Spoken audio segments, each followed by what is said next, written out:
My name is Madison, and I came into this world as an afterthought. Born to parents who were already in their 40s, they had a 10-year-old daughter they considered more than enough. "We didn't plan for you," my mother would often say, not maliciously, but matter-of-factly, as if stating the weather. If it wasn't for your grandparents' insistence, she'd trail off, leaving the rest unsaid, but the message was clear. I was here because my maternal grandparents had convinced my reluctant parents to have another child. They were overjoyed at the prospect of a second granddaughter, while my parents viewed me as an obligation they hadn't asked for. My sister, Sarah, was already deep into her own world of teenage concerns when I arrived. She wasn't cruel or mean. She simply acted as if I didn't exist. While I played with my dolls in the corner of our shared living room, she'd be sprawled on the couch, talking on the phone about boys and college applications, completely oblivious to my presence. "Sarah, honey, don't forget your SAT prep books," Mom would say, carefully arranging them in her backpack. Meanwhile, I'd be sitting at the kitchen table, waiting for someone to notice I needed help with my homework. But help rarely came from my parents. Instead, they developed a routine that shaped my entire childhood. Every morning, they'd drop me off at my grandparents' house. "You wanted her," my father would say to my grandfather, keys jingling in his hand as he prepared to leave for work. "She's all yours." My grandparents' house became my real home. They picked me up from school, helped me with my homework, took me to the park, and made sure I was fed and cared for. Only late at night would my parents come to collect me, usually looking tired and slightly annoyed at having to make the trip. "Madison," my grandmother would say, hugging me goodbye each night, "you're the best thing that ever happened to us." And in those moments, wrapped in her warm embrace, I could almost forget that I wasn't wanted elsewhere. This pattern continued day after day, year after year. While my sister prepared for her bright future, I learned to navigate life as an afterthought in my own home. But my grandparents' love was constant, unwavering, and it was in their home that I learned what it meant to be truly valued. One day, my grandfather would tell me as we worked on my math homework, "You'll understand that sometimes the best things in life aren't planned." He'd wink at me, and for a moment, the weight of being unwanted would lift from my small shoulders. With Sarah away at college, I thought things might change at home. Maybe my parents would finally see me, the daughter who remained. I couldn't have been more wrong. "Madison," my mother's voice reached me before I could even drop my backpack after school. "The house needs cleaning. Start with the bathrooms." What had once been Sarah's chores now became mine, along with a host of new responsibilities. The washing machine became my constant companion, and I learned all its quirks and settings by heart. The housework seemed endless. "You live here, you need to contribute," my father would say, whenever I showed the slightest hesitation. Your sister always did her part. By the time I was 14, I had graduated from cleaning to cooking. It wasn't a gradual transition. One day, my mother simply stopped making dinner. "You're old enough now," she announced one morning. "We expect dinner ready when we get home from work." That first night, I made spaghetti. It was slightly overcooked but edible. My parents ate in silence. Then my father looked up from his plate. "Tomorrow, try something with chicken," he said, his tone making it clear this wasn't a suggestion. My only escape was dreaming about college. Every night, after finishing the dishes, I'd retreat to my room and browse university websites. I'd imagine myself walking across different campuses, far away from the endless chores and cold silences. Then, when I was 16, Sarah came home with news that changed everything. She bounced through the front door one Sunday afternoon, dragging a tall, well-dressed man behind her. "Mom, Dad," she squealed. "This is James. We're engaged." You'd think someone had just announced they'd won the lottery. My parents literally jumped from their seats. My mother, crying tears of joy. My father already pulling out his phone to call relatives. "We'll pay for everything," my mother declared, hugging Sarah. "Our first daughter's wedding has to be perfect." The wedding preparations consumed our house for months. Every conversation revolved around flowers, venues, and guest lists. Money seemed to flow like water. designer dress, premium vendors, top-tier everything. My grandparents attended the wedding but seemed uncomfortable with the extravagance. I caught my grandmother frowning at the ice sculpture. That probably cost more than a semester of college tuition. Grandfather just shook his head at the champagne fountain. But they kept their thoughts to themselves. 2 years later, I sat at our dinner table. 3 college acceptance letters spread before me. After years of playing Cinderella while maintaining straight A's, I'd been accepted to all my top choices. My heart raced as I told my parents the good news. "That's nice," my mother said, not looking up from her plate. "But we can't pay for it. We spent all our savings on your sister's wedding. Even took out a loan for it. There's nothing left for college." "But you paid for Sarah's college," I stammered. "That was different," my mother replied. "We saw potential in her." The silence at the dinner table was deafening after my mother's words about potential. I sat there, acceptance letters suddenly feeling heavy in my hands, as my parents continued eating as if they hadn't just shattered my dreams. "You should get a job," my father said between bites. "Save up some money. Take out a student loan. That's what responsible adults do." I left the table without being excused, something I'd never dared to do before. My hands were shaking as I grabbed my phone and called my grandmother. Within minutes, I was walking through their familiar front door, tears streaming down my face. "Oh, sweetheart," my grandmother pulled me into a hug, while I told them everything between sobs. My grandfather's face grew stern as he listened, but there was a glimmer in his eyes that I couldn't quite read. When I finished, they exchanged a knowing look. "Madison," my grandfather said, taking my hand, "we've been expecting something like this." "What do you mean?" "We watched how they've treated you all these years," my grandmother explained. "How they spent money on Sarah's education, her wedding. We knew they might do this to you." My grandfather stood up and walked to his study. When he returned, he was holding a folder. "We've been saving for your education since the day you were born," he said, opening the folder to reveal bank statements. "You can choose any of those 3 colleges. We've got you covered." That night, I went home and packed my things. Not everything, just what I needed. My parents were watching TV downstairs and barely looked up when I told them I was moving in with my grandparents. "Whatever you think is best," my mother said, her eyes never leaving the screen. Was that relief I heard in her voice? The next few weeks were a blur of college preparations. I chose to study financial analysis. Somehow, watching my parents' mismanagement of money had sparked an interest in doing things the right way. My grandparents helped me with every detail, from filling out forms to buying supplies. When I finally started classes that fall, it felt like stepping into a new world. The material was challenging, but I loved every minute of it. Each class felt like a step away from my old life and toward something better. My professors noticed my enthusiasm, and soon I was staying after class to discuss complex financial concepts. For the first time in my life, someone besides my grandparents saw potential in me. Real potential. My second year of college was in full swing when my grandmother called with some interesting news about Sarah. "Your sister's having trouble," she said during one of our weekly calls. "Her marketing career isn't taking off like she hoped, and James can't seem to hold down a job.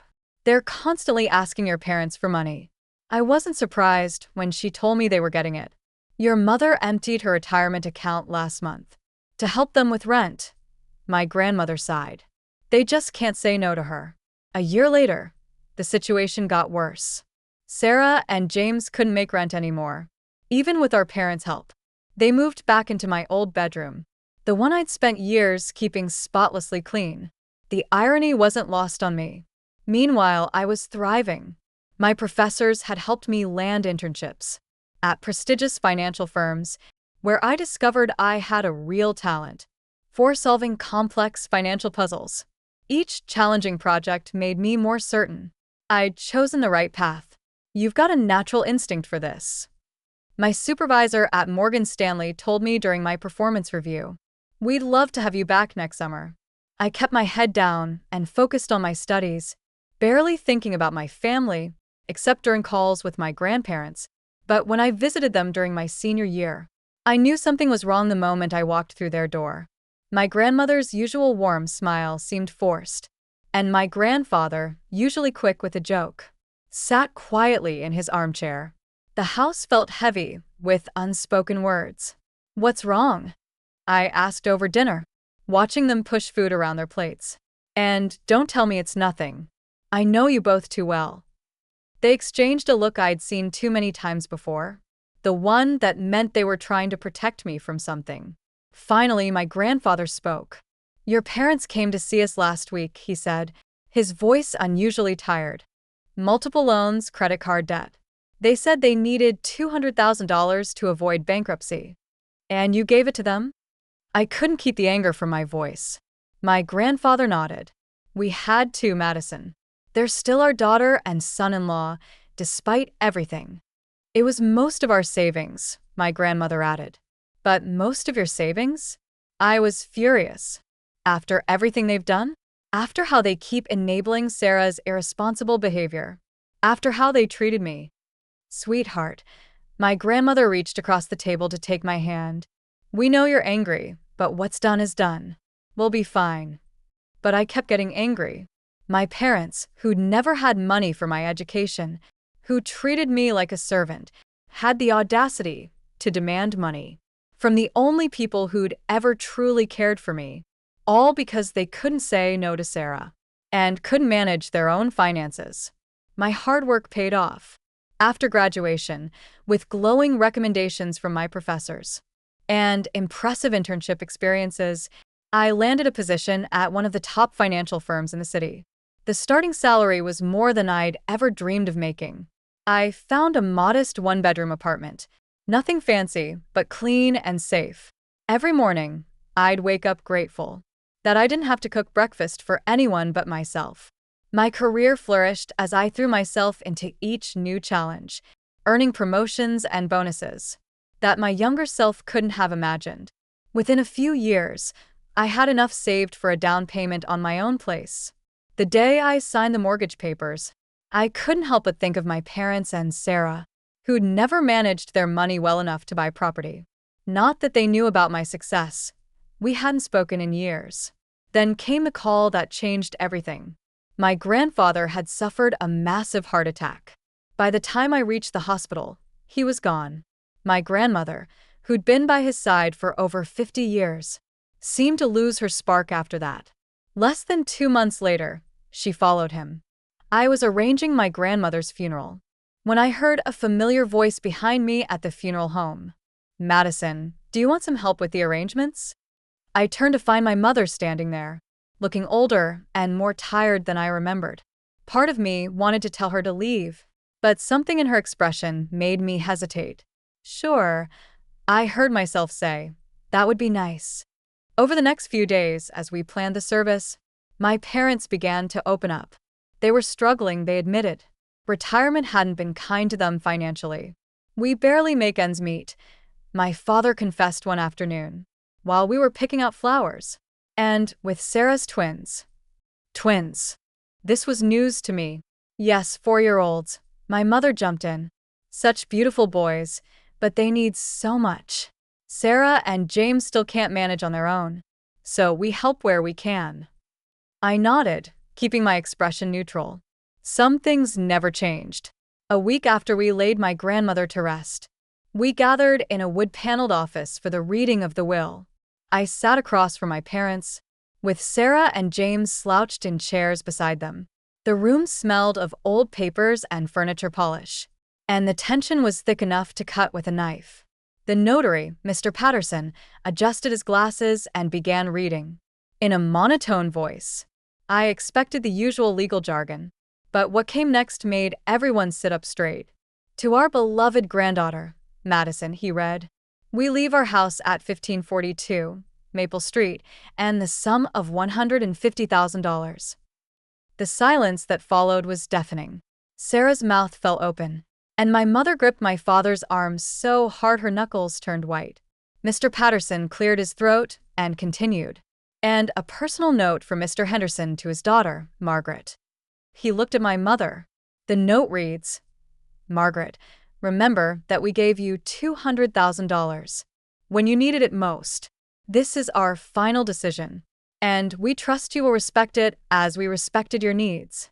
My mother's face flushed red, then pale. My father stared at the floor, while Sarah and James exchanged worried glances. After the notary finished and gathered his papers, my parents approached me in the parking lot. The competent demeanor they'd shown during the funeral arrangements was gone, replaced by something almost desperate. "Madison, honey," my mother began, her voice trembling. "You have to understand, we always thought we'd inherit the house. We were counting on it. We're struggling," my father added, running his hand through his gray hair. "The mortgage, Sarah's family's expenses. We could really use the house."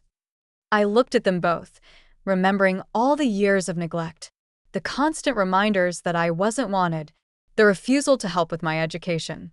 "No," I said firmly. "The house is mine. That's what Grandma and Grandpa wanted." They continued pleading, following me to my car. But I stood firm. Sarah joined in, too, talking about how her boys needed a yard to play in.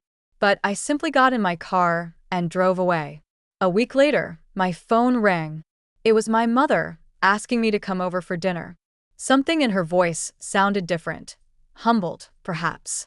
Against my better judgment, I agreed. Pulling up to my childhood home was like stepping back in time. Except everything looked shabbier than I remembered. The paint was peeling, the gutters sagged, and the once pristine lawn was patchy and overgrown. Inside, the house was crowded but clean. Sarah's twins, Tommy and Jake, ran circles around the living room, while James half-heartedly told them to settle down. The boys were cute. They had Sarah's eyes and James's curly hair. "Madison," my mother smiled, pulling me into an awkward hug. "We made your favorite pot roast." "That's not my favorite," I said automatically. "That's Sarah's favorite." An uncomfortable silence followed, broken by my father clearing his throat. "Well, why don't you tell us what your favorite food is? We'd love to know." And surprisingly, they seemed genuinely interested. Over dinner, they asked about my job, my apartment, my hobbies. They actually listened when I talked about my work in finance, though I could tell most of it went over their heads. That dinner led to another, then another. Soon I was joining them for holidays, bringing gifts for the twins, even helping Sarah with their homework sometimes. When they mentioned the house needed repairs, I found myself offering to help. I paid for a new roof, fixed the heating system, repainted the exterior. Each time I wrote a check, my parents would tear up with gratitude. "You're too good to us," my mother would say, hugging me. "We don't deserve this." "You're right," I would think, but never say it aloud. Because despite everything, despite all the years of hurt and neglect, some small part of me still wanted to believe people could change. The years passed, and my career continued to flourish. Each promotion brought new opportunities, and my investment portfolio grew substantially. Meanwhile, my relationship with my parents seemed to strengthen. They were getting older, both were over 70 now, and I found myself wanting to do something meaningful for them. "I've been thinking," I said during one of our Sunday dinners, watching my father struggle up from his chair. "This house isn't really suitable for you anymore. I want to buy you a new house," I continued. "Something single-story with a nice garden, but easier to maintain. Something that would be comfortable for your retirement years."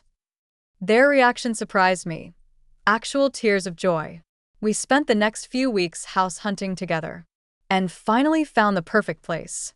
A beautiful ranch-style home in a quiet neighborhood, with wide doorways and no stairs. After closing my checkbook, my parents couldn't stop talking about how excited they were. "We need to have a proper housewarming party," my father declared. "Let us arrange everything. It's the least we can do." "That would be lovely," I agreed, planning to present them with the deed during the celebration. "Just let me know when." Weeks passed. I was busy with work, but I kept expecting an invitation. When nothing came, I started asking about the date. "Oh, we're still planning," my mother would say. "You know how these things take time." "We want it to be perfect," my father would add. "We'll let you know soon." Something about their vague responses niggled at me. One evening, after another deflecting phone call from my mother, I found myself typing Sarah's name into Facebook. I hadn't looked at her profile in years. We weren't connected on any social media. There it was, posted just hours ago. So excited for Mom and Dad's housewarming party this Saturday. The house is gorgeous. Can't wait to celebrate with everyone. The post had dozens of comments from relatives and friends, all confirming their attendance. Photos showed decorations being set up, caterers being booked. This wasn't a last-minute gathering. This had been planned for weeks. My hand shaking slightly, I called my mother. "Hi, Mom." I kept my voice casual. "Just checking in about the housewarming party. Have you set a date yet?" "Oh, honey, not yet," she replied smoothly. "Probably in a couple of weeks. We're still working out the details. We want everyone to be able to come." Everyone except me, apparently. That Saturday, I parked my car a block away from the house I bought. Music and laughter drifted through the evening air. Through the large front windows, I could see dozens of people milling about. Relatives I recognized, friends of my parents, Sarah's social circle. The front door was unlocked. Of course it was. They were expecting everyone except the person who actually owned the house. I slipped in quietly, following the sound of my father's voice to the living room. "And after all these years of hard work, we finally did it," he was saying to a group of attentive listeners. "Bought our dream home. Don't forget about Sarah," my mother added proudly. "She helped so much with the down payment. Such a wonderful daughter, always taking care of her parents." Someone commented, "Unlike some people." My mother said pointedly, "You know, our younger daughter hasn't helped us at all. Probably too busy with her career to care about family." I stood in the doorway, heat rising to my face as I watched this performance. Sarah beamed beside them, her 7-year-old twins running between the guests in the house I bought. "Actually," I said loudly, making everyone jump, "I think you've got that backwards." The color drained from my parents' faces. Guests turned to stare at me, whispers rippling through the crowd. "Madison." My father recovered first, his smile tight. "What a surprise." "I'm sure it is," I replied, stepping into the room. "Especially since you forgot to invite me to the housewarming party for the house I bought." Dead silence fell over the room. Sarah's husband suddenly became very interested in his shoes. "Well," my mother's voice had an edge to it, "what's done is done. You bought it, yes, but it's ours now. You can't expect eternal gratitude." "That's right," my father added, gaining confidence. "And frankly, you're not welcome here. This is a family gathering. And Sarah and her family will be living here too." My mother announced, "They've already sold their house. It's all arranged." I couldn't help but laugh. A cold, harsh sound that made several guests step back. Reaching into my bag, I pulled out a folder. "You seem to be confused about something," I said, opening the folder to reveal the deed and ownership papers. "This house belongs to me. I never signed it over to you. I was planning to give it to you tonight, at what I thought would be a proper housewarming party." My mother's face went from pale to ashen. My father started to sputter. And now, I turned to address the stunned guests. "Now I'd like everyone to leave. This is my house and the party's over." "You can't do this." My mother's voice rose to a shriek. "We're your parents." "No," I said quietly. "You're just the people who gave birth to me. My real parents, my grandparents, taught me that family means more than blood. They also taught me about finances, which is why I own this house and you don't." They left in tears, my parents, Sarah, James, the twins, and all their guests. I watched from the front porch as they drove away, one by one, until the street was empty. After a few weeks, I learned they'd used the money from selling their own house to buy an apartment. Sarah, James, and the twins moved in with them. They tried calling me for weeks, but I blocked their numbers, their emails, their social media accounts. The house, I sold it a month later and put the money in my account.